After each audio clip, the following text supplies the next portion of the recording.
Alright, I'm back again. And this is going to be the first game review I've done in over a year. Because the first game review I ever did was Space Marine 2, which was really awesome. And now we're doing Borderlands 4. And if you haven't noticed, it doesn't look like I'm being interrogated anymore in a dark room. Because I went and actually bought a ring light. And it's pretty intense. But the lighting's actually good now. Just got off work, and so we're going to talk about Borderlands 4. And this is one of my favorite series.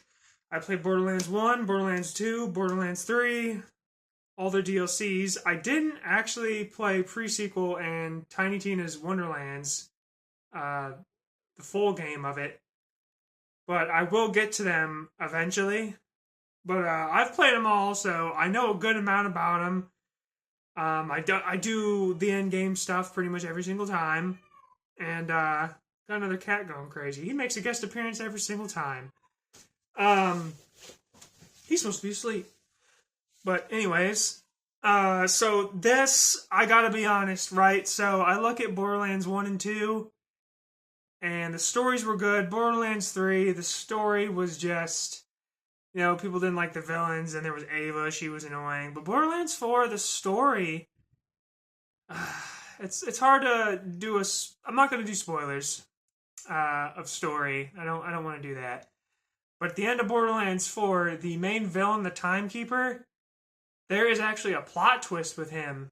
And it was pretty cool, because, first, like, how is this dude so powerful? Well, you find out at the end, because he's the most powerful villain in all the Borderlands games for sure.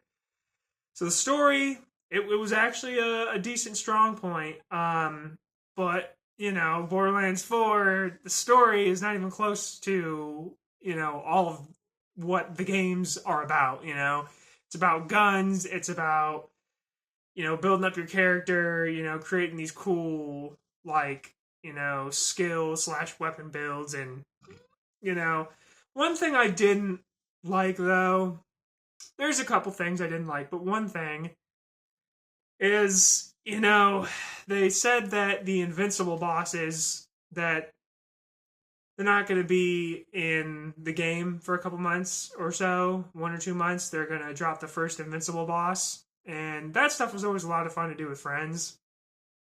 And, yeah, it's a little bit unfortunate, but, maybe I'm being nitpicky, right? Because the game still has a lot of endgame with the specialization system that used to be called, like, I forget what it was in 3, but in 1 and 2, 2, it was, the badass system. And, yeah, they still have something just like that where you can constantly work towards something while you're looking for better weapons. And,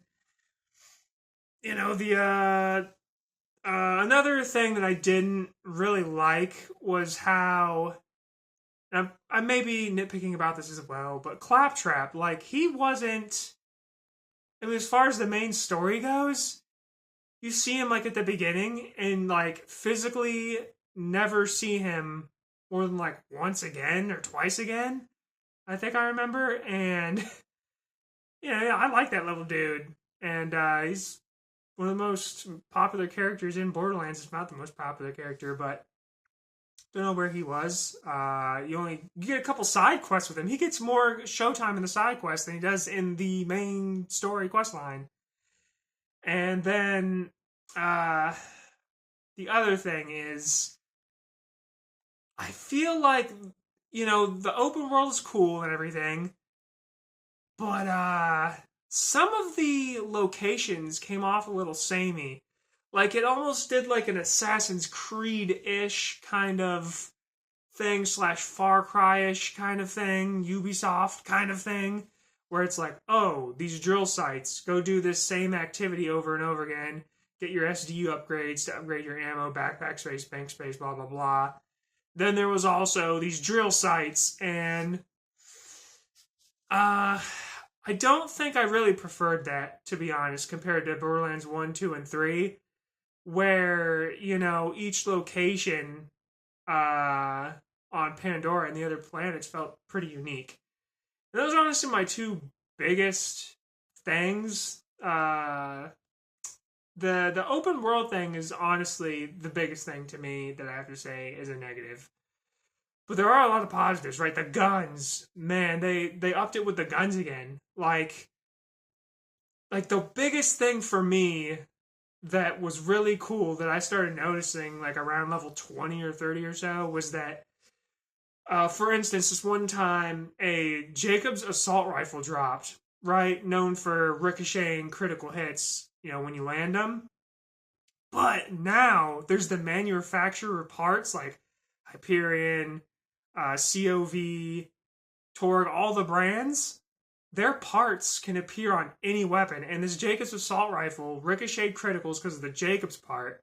Then it had the Torg part of the exploding cryojets, and it had a Hyperion uh, gun shield that was the amp style, where when it gets shot, it generates even more damage. So this thing was just blowing up and ricocheting all over the place. And the guns, because of that, are awesome. And another big thing, right? Like, I look back all the way to Borderlands 1 and 2. Well, yeah, Borderlands 1 had the smallest skill trees. They were still good. Borderlands 2, a little bit bigger skill trees. Borderlands 3 is when you basically had even more big skill trees. Borderlands 4 has like 3 huge skill trees, and it was awesome to be able to have so many different choices. And another little upgrade that I personally think it was an upgrade was, there were relics in Borderlands 2 and 3. Can't remember right now if 1 had relics, but 2 and 3 did. And the relics were basically just stat sticks. And now there's the class mods, but what kind of replaced the relics was these like, they're like these manufacturer specific things. Like for instance, one of them was like, Children of the Vault weapons, I think it is. Yeah, they heat up, and as they heat up, this one of these things that replaced the relics was like your fire rate and damage increases as the gun heats up, and like they're all specific to manufacturers, so it's really cool how those played in. As well as they had, they were stat sticks as well, like plus damage, plus reload speed, different things like that. But they were very specific on the manufacturer side of things. And if you really liked, like for me, I really like Tediore because I can throw them. Sometimes it's guns with legs. They go chase people, or the homing missiles. Basically, throw a gun that turns into a homing missile. The Tediore ones were really cool. And another little nitpicky thing that I thought was really cool, and this is probably the last thing I'm going to say, because I try and keep these videos under 10 minutes. But I just drew a blank. That sucks. I was talking about the guns. And so the other cool thing. So I was talking about the skill trees and the guns. And how they really like intertwine. But I'll tell you what, like in Borderlands 2, legendaries were super rare the first couple of years of the game. Borderlands 3, dude, they were throwing legendaries at you a lot, especially once you went into true Vault Hunter mode or New Game Plus or whatever. This one, legendaries are back to being decently rare until you get to like the true Vault Hunter mode 5, I think it's called. There's like 5 versions of the New Game Plus kind of thing. But that was awesome. I really think they are earned. And what I also really appreciate is I didn't like in Borderlands 2. The biggest thing I didn't like in Borderlands 2 is like it required you to use legendary weapons because blues and purples, like they just couldn't keep up with legendary special effects. But because of the whole manufacturer part, getting crazy on stuff, you get up with a purple that does so many crazy things that a legendary can't even do. Because the legendaries are like set pretty hard, and they can only vary like a little bit compared to how blues and purples can vary now. But I'm going to get to the rating because that's the end of the video. That's what I do. And I'm going to give Borderlands 4. And it's kind of difficult because I like so many things, but they're like little nitpicky things. So I'm kind of... I was torn between an 8 or a 9, but I am just going to do I'm gonna do a 9 this time because I gave Borderlands 3 an 8, and I think Borderlands 4 is slightly better. So I'm gonna give Borderlands 4 a 9. And I'm gonna tell you, dudes and gals, go play it. Like, go get it or wait for it to go on sale because you're gonna do a bunch of free updates as well. That's pretty cool, and some paid ones mixed in. But definitely go get it. Definitely go get it. Definitely go play it. And that's the review. I'm gonna give it a 9 out of 10. It was really good. Really good. But since this is the end of the video, like normal, I am gonna say thank you for watching if you made it this far. And like and subscribe. I am a small channel. The past couple of videos have actually done really well for a small channel. I'm pretty hyped about it. But thank you guys for everything. And I will probably be doing a discussion video next. And just real quick, I want to talk about how these videos are probably going to be structured. So this, I finished this as I decided to get back into YouTube because I want to stick with YouTube. And I want to give it, I just don't want to quit on it. I really don't. I want it to be a serious thing for me.